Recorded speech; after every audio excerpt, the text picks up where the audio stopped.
it's this coronavirus has affected the world. Um, how are you managing in these times? Because you were on the rise in the standings of squash, but now everything's come to a halt. But how are you managing?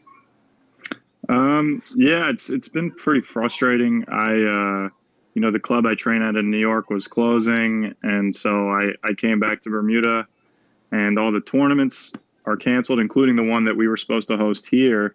We had to cancel that too. So yeah, it's been pretty tough, and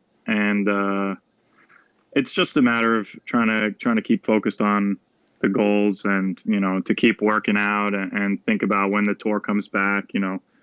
I still want to accomplish all these things, and so I'm just trying to stay focused on staying in shape, and staying sharp, and hope that we're able to deal with this coronavirus, and move past it. It's been a well documented thing globally. A lot of the top players in squash come from the other side of the world. Have you spoken with anyone Yeah. to see how they're managing and what they're hoping to do towards the end of the year, maybe? Yeah, I've spoken to a bunch of players all over the world. A lot of these guys in Europe, they're all kind of hiding at home, and they're just hoping that everyone's going to stay safe. I think that's everyone's main focus, and we're hoping the tour is going to come back, before the end of the year. I'm hoping for September, but I think that might be a little bit optimistic. So it really is going to depend on how well each country is able to shut it down, and how committed people are to social distancing, and isolating and staying away from people, so that we can stop the spread of the virus. But I know that everybody is keen to get back on as soon as possible. So I'm just hopeful that we don't rush back into it, and find ourselves in a second wave or something like that. So yeah, I think everyone is really keen, but we're just waiting to see what the consequences of all this is going to be. What was your year like as planned prior to all of this? Well, I had this tournament here in Bermuda, which was supposed to happen a couple of weeks ago, and then I was going to play another one out in Boston. And then I was going to try to fill the end of the spring with a couple of more tournaments, like 2 or 3 more tournaments. And then it would have been summer break. So I would have used that as like an off-season training period.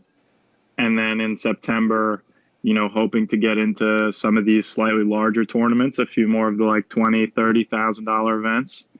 Because as you said, I was moving up in the rankings. So I was just hoping to get into a couple of bigger events, and maybe get a few wins, and keep moving up. So it is frustrating that this has happened. But yeah, it was going to be a busy end to the season for me. So with 2021 now looking as if it's going to be a bumper year for sports in general, and squash will be the same, would you try to increase play time, or will you just try to keep it as you have all this time to make sure that you remain focused and fit for the entire year?